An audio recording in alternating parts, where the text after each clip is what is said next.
Welcome to the Deep Dive, where we cut through the information clutter to bring you the core insights on fascinating topics.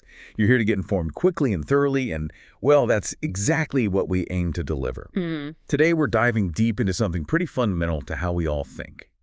G, the general factor of intelligence. That's right. You've likely heard about IQ scores, right? And G is really at the heart of that concept. Okay. We're looking at a really detailed academic review today. It explores G not just as, a test score, but as something rooted in the fundamental way our brains actually handle information. So going deeper than just test results. Exactly. It synthesizes a huge amount of research, and our mission here is basically to pull out the most important, maybe even surprising, insights about what G is and...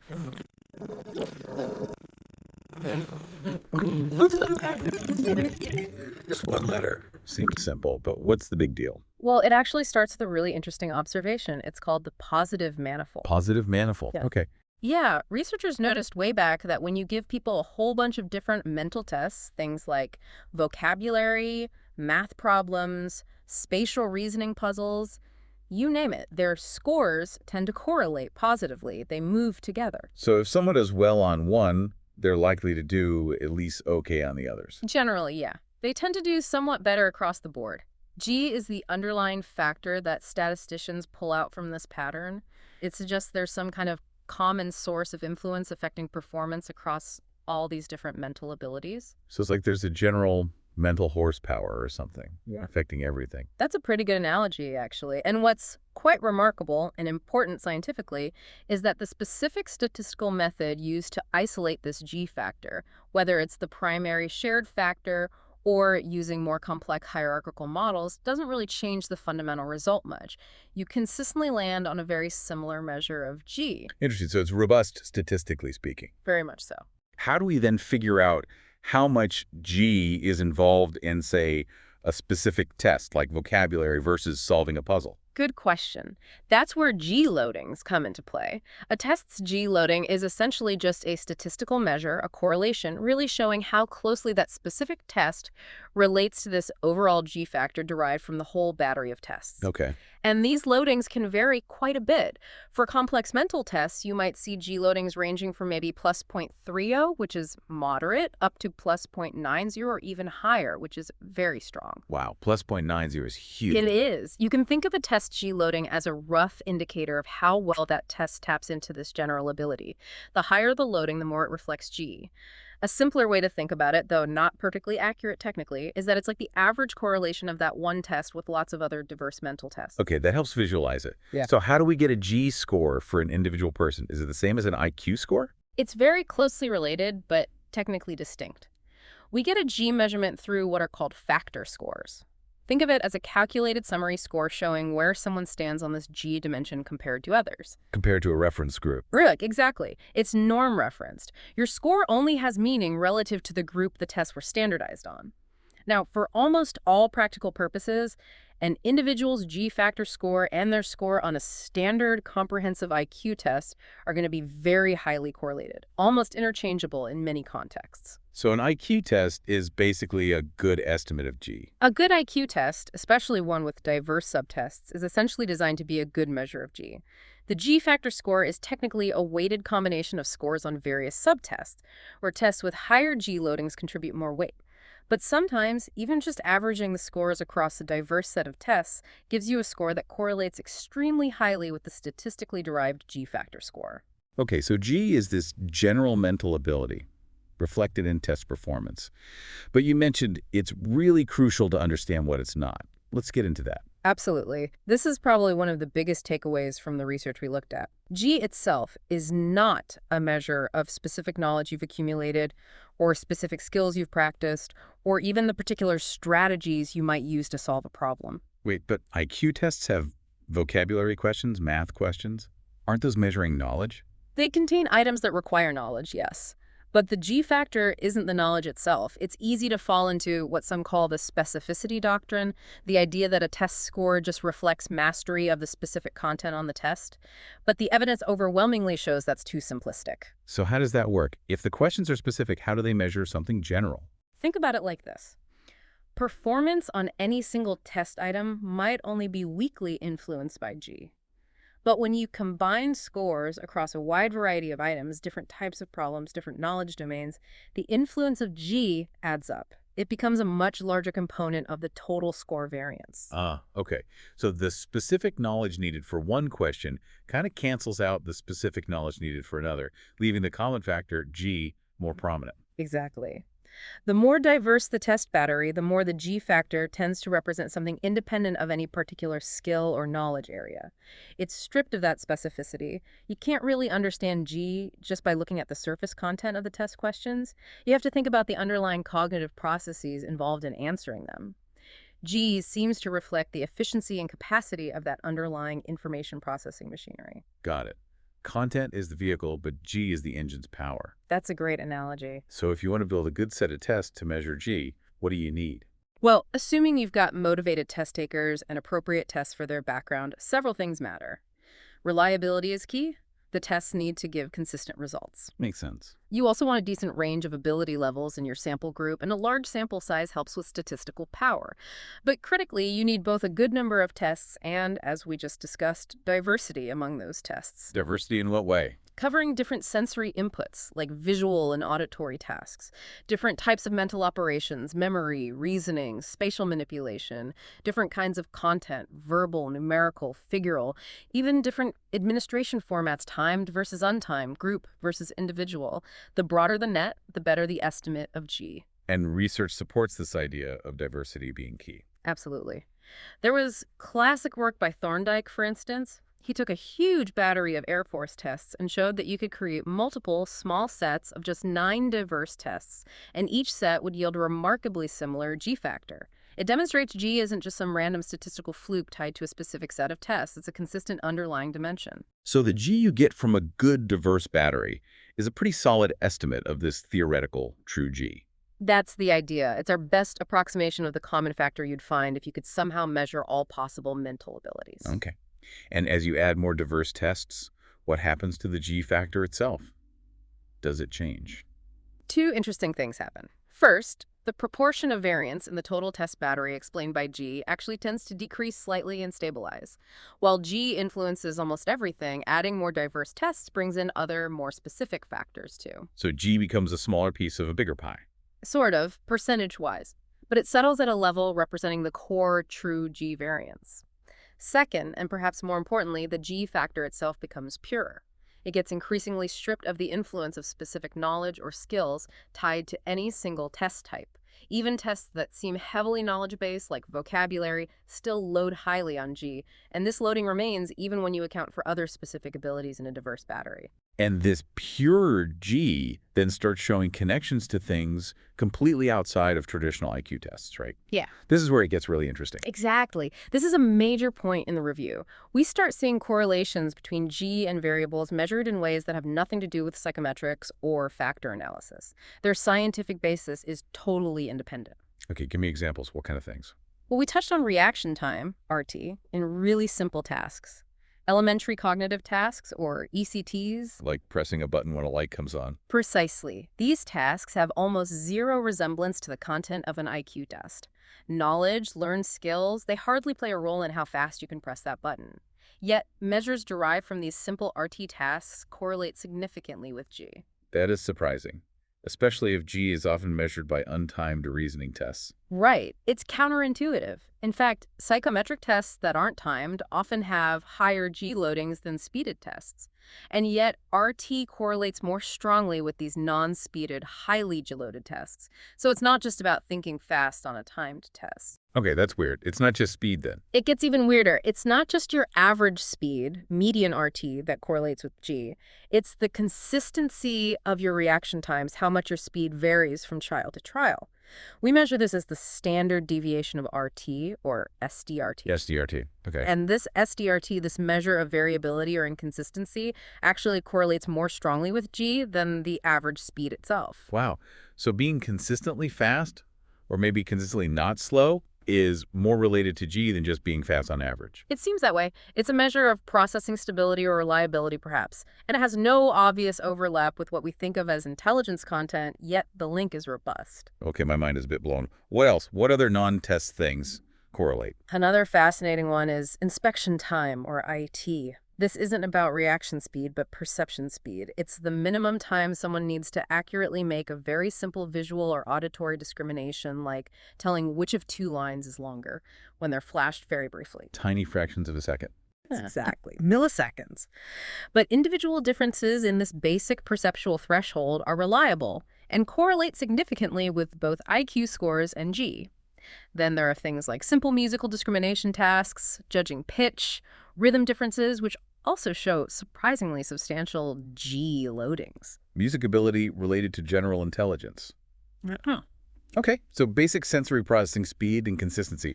What about biological stuff? Things completely separate from behavior. This is where the connections get even more fundamental, pointing towards a biological basis. A key finding is that the heritability of different psychometric tests, the proportion of score differences linked to genetic differences, is directly related to the G loadings of those tests. The more a test measures G, the more heritable it tends to be. Precisely. And this pattern holds even for those simple cognitive tasks like reaction time and inspection time. Their heritability also relates to how much they correlate with G. Okay, that's strong evidence for a biological link. It is. And there's more. Studies on inbreeding depression, where offspring of closely related parents show reduced performance on certain traits, find that the degree to which different subtests of an IQ test are affected by inbreeding is directly proportional to their G loadings. Why is that significant? It suggests the genetic components underlying G have been subject to evolutionary selection pressure. Traits important for fitness often show greater effects from inbreeding.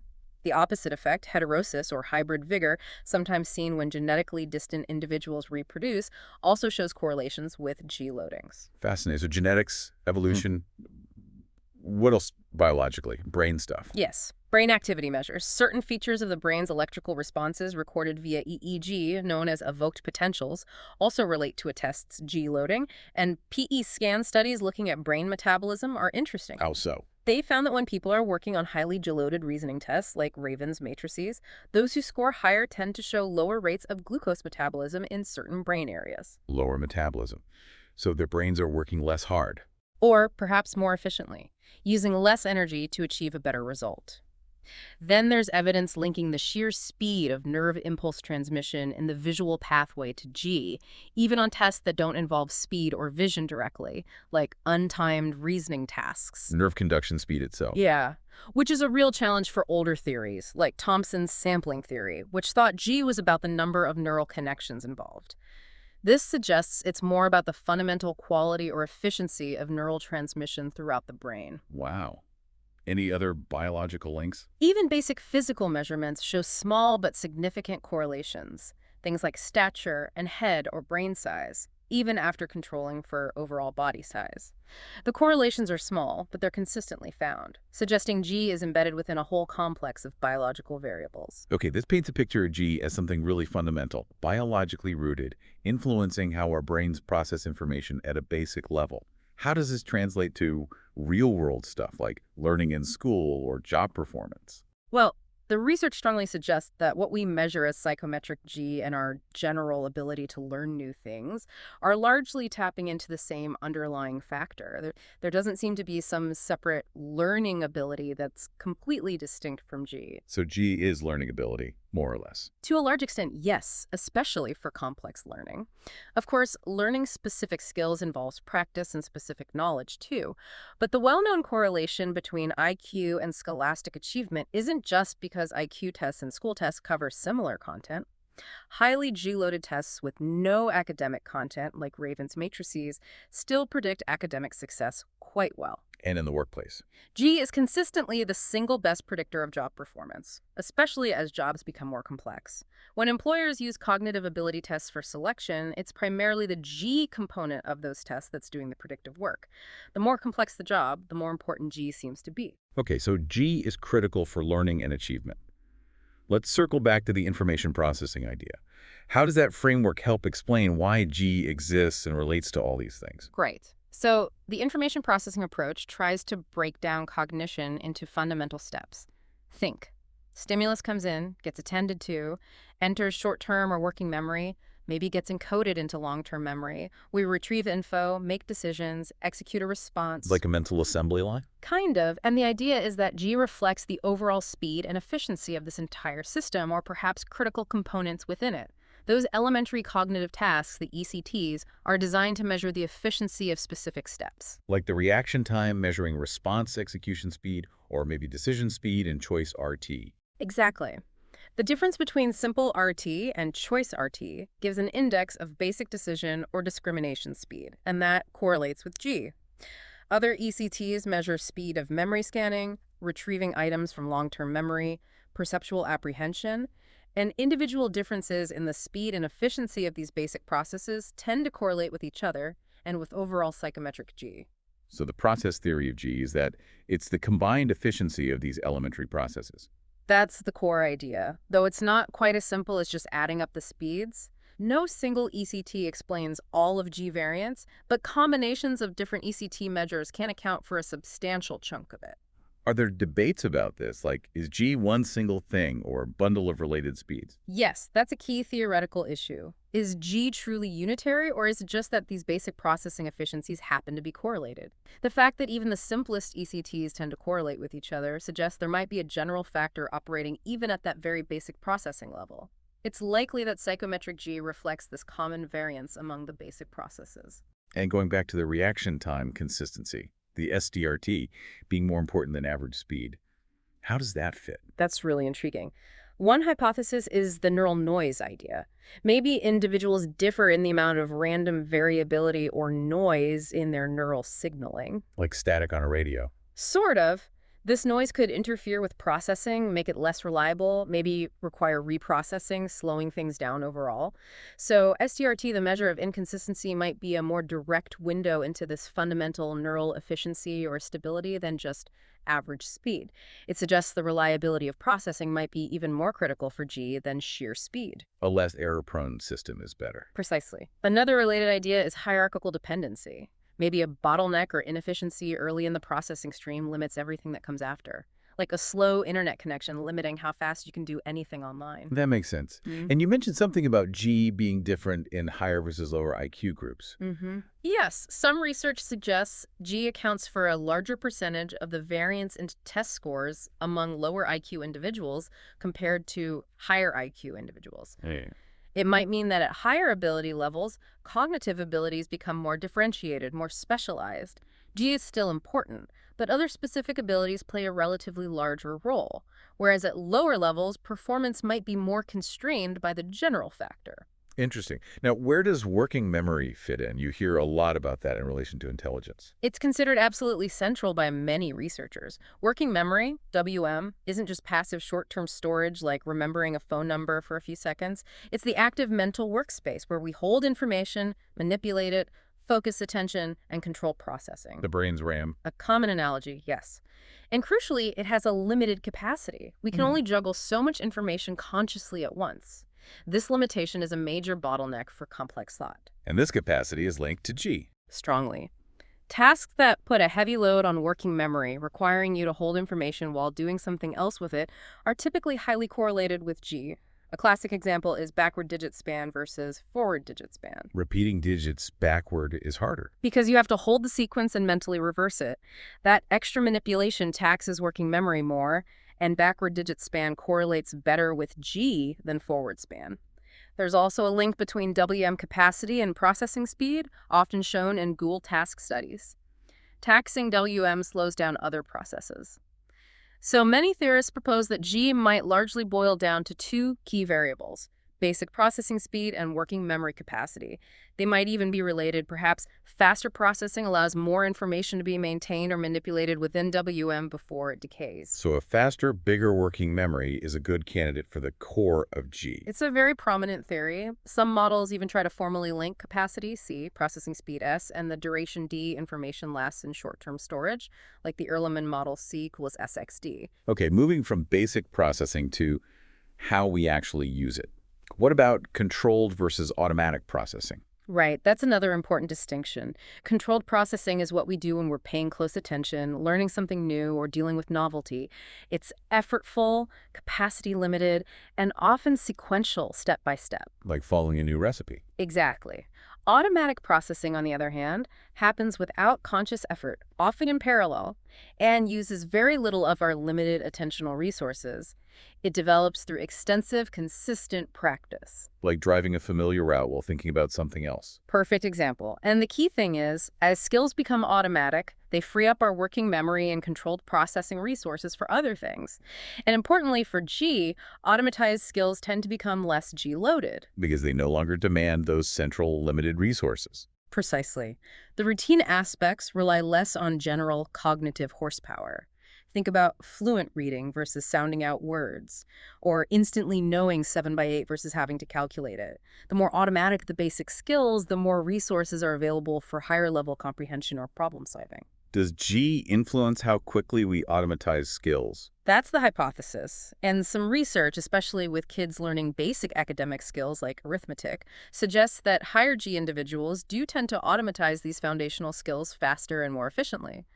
It's tricky to study directly because true automaticity takes a lot of practice, but the idea is compelling. Okay, this leads us to the really big question, the one everyone wants to know. Can we actually improve G? Can we train ourselves to be generally smarter? Ah, the million-dollar question indeed.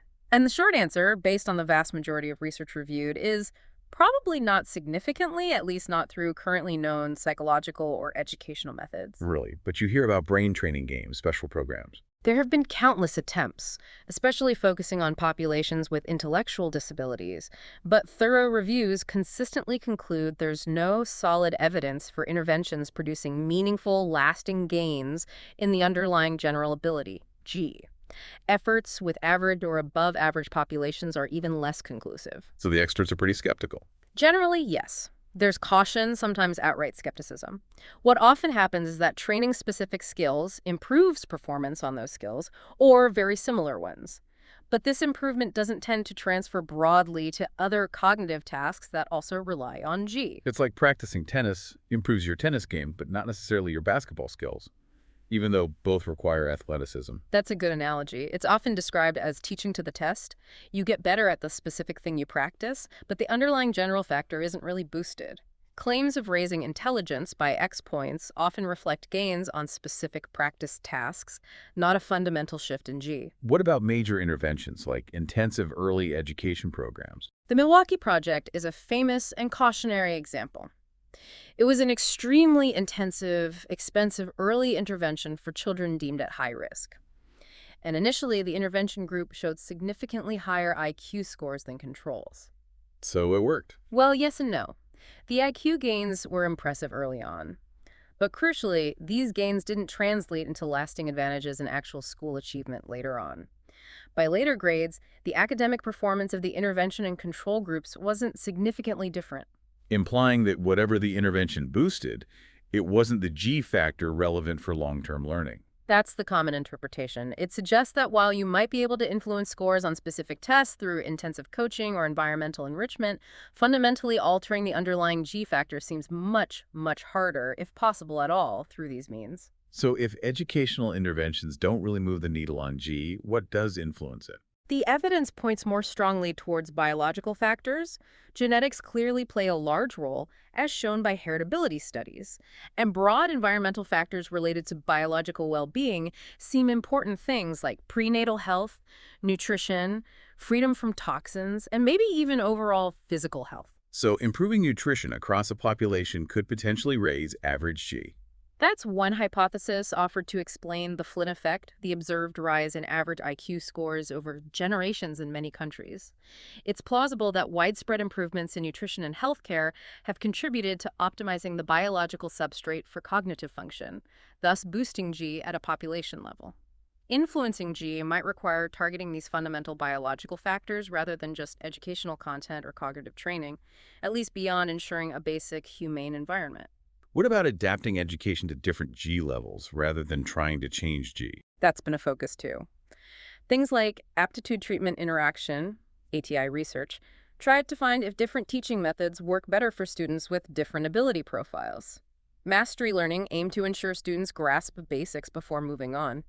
Thinking skills training programs try to teach general problem-solving strategies. While some of these show benefits in specific contexts, none have really found a way to eliminate the substantial impact of the wide individual differences in G on learning outcomes. It seems G is a pretty persistent and influential factor we need to understand and accommodate, maybe more than change. This brings us inevitably to the sensitive topic of group differences in average G scores. What does the research say? Right. And it's absolutely crucial to start by emphasizing we're talking about statistical averages and distributions, not about any specific individual. Group membership tells you very little about an individual's ability. Understood. Averages, not individuals. When average differences exist between groups on cognitive measures linked to real-world outcomes like education and jobs, these differences often become most noticeable at the extremes, looking at the proportions above or below certain cutoffs. And the most studied difference in the U.S. context is between black and white populations. Yes, by far. Decades of research consistently show an average difference of about 1 to 1.2 standard deviations on comprehensive IQ tests, which is roughly 15 to 18 IQ points, with the white mean being higher. There's also typically a slightly smaller standard deviation or spread of scores observed in the black population sample. Has this difference changed over time? It appears to have narrowed somewhat over the decades, but a substantial gap has persisted across different generations using different tests in different regions. It's not a fleeting phenomenon. Is it due to test bias? Like the test being culturally unfair? That's been extensively investigated, and the consensus among experts is largely no.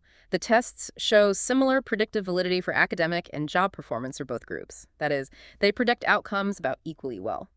The internal structure of the tests, the way the items relate to each other and to G, also appears very similar across groups. This makes simple test bias an unlikely primary explanation for the average difference. What about socioeconomic status, SES? We know that correlates with IQ and differs, on average, between groups. SES definitely plays a role, but studies controlling for SES find that it doesn't fully account for the average black-white difference. The gap narrows but doesn't disappear.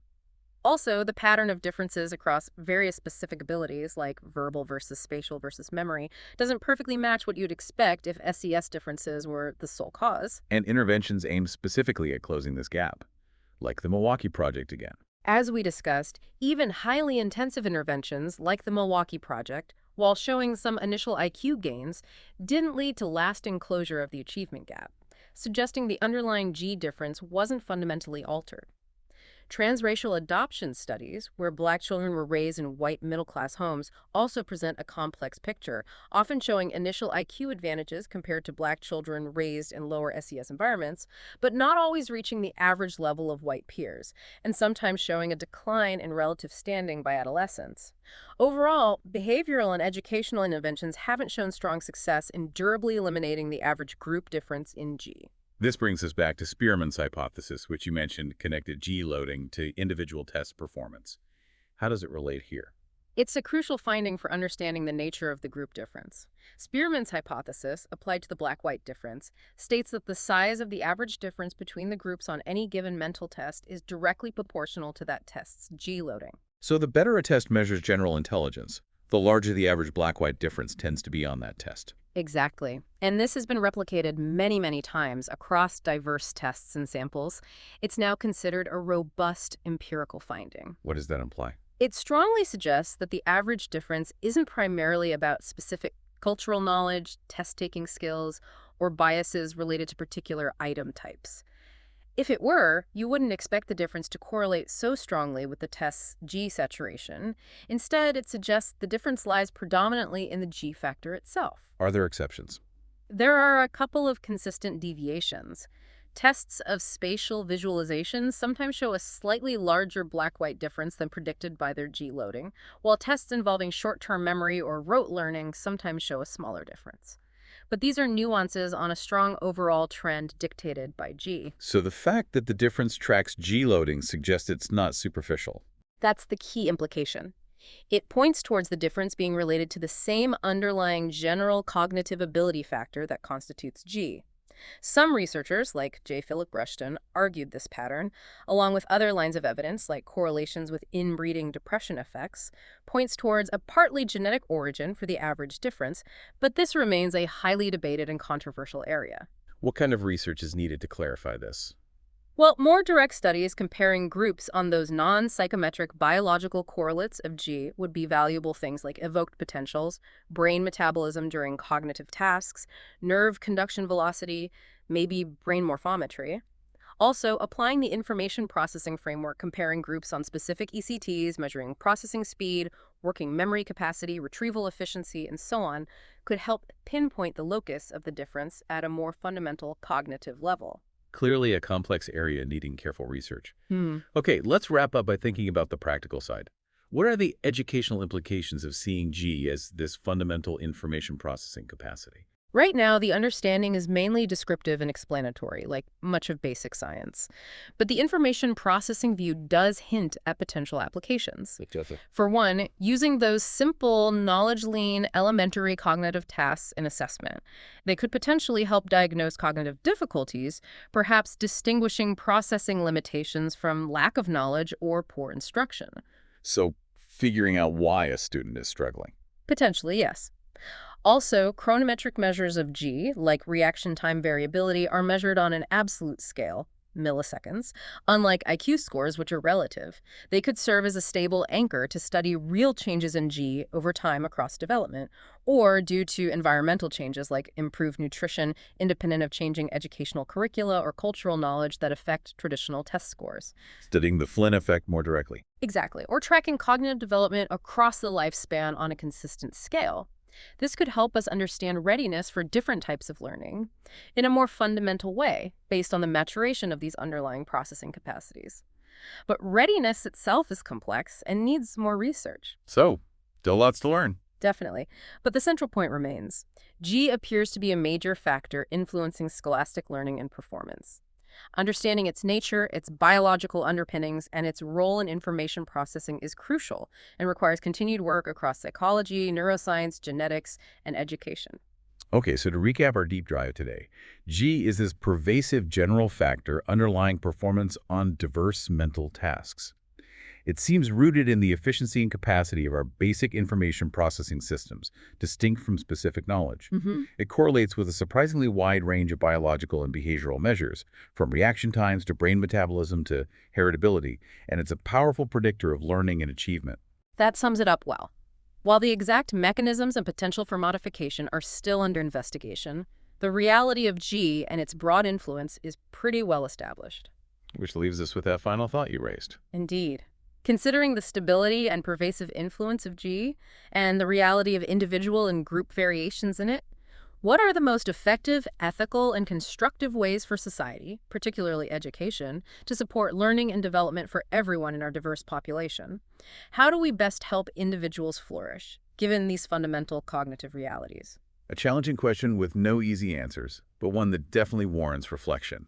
Thank you for joining us on this deep dive into the complexities of G.